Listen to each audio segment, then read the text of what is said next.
We live in a world which is full of germs.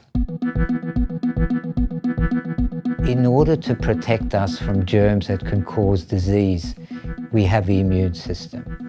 And 50 odd years ago, two amazing scientists made this discovery of how it's organized.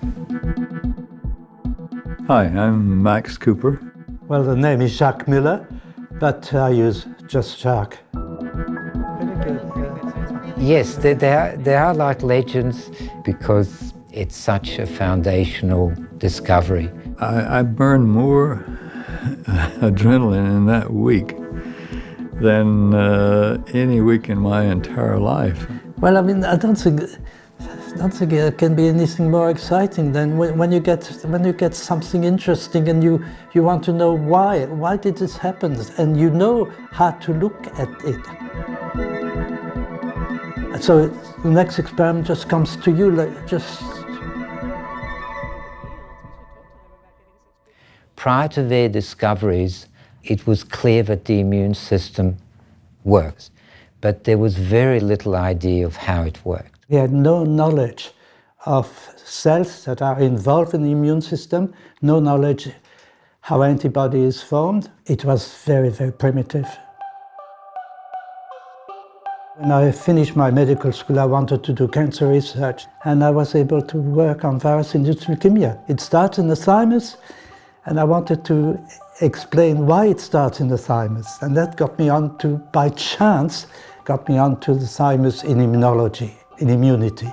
What he noticed was if he took out the thymus in very young mice, they got sick as they became adults.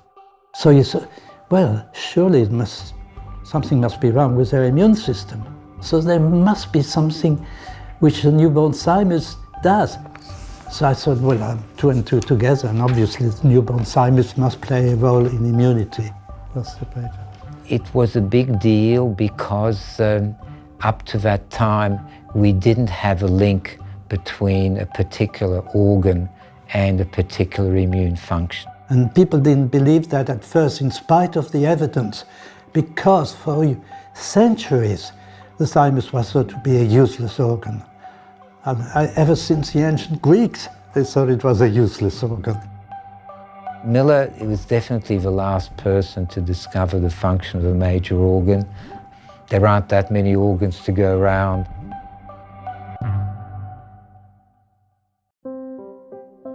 Max Cooper was very interested in immune deficiency diseases. He thought that there must be different types of immune cells responsible for different functions. That led me to go back and consider experiments in chickens. He found that near the cloaca of chickens was an organ called the bursa fabricius that, if it was removed, also interfered with immune function. So it seemed clear that the thymus was the source of one type of lymphocytes, bursa being site of origin of another kind of lymphocyte that proliferated and matured into antibody-secreting plasma cells. So Jacques and Max, what they did was to start understanding that the immune cells came in different flavors.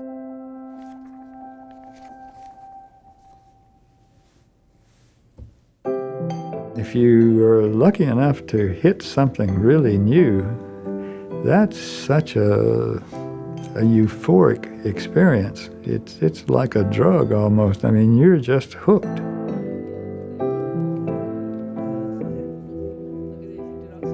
The human mind likes to solve puzzles.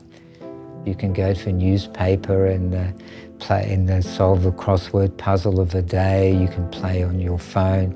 But actually, the solution to these puzzles doesn't change the world. And Jacques Müller and Max Cooper solved a very important puzzle that is progressively revolutionizing medicine. Their discoveries absolutely changed the world for the better.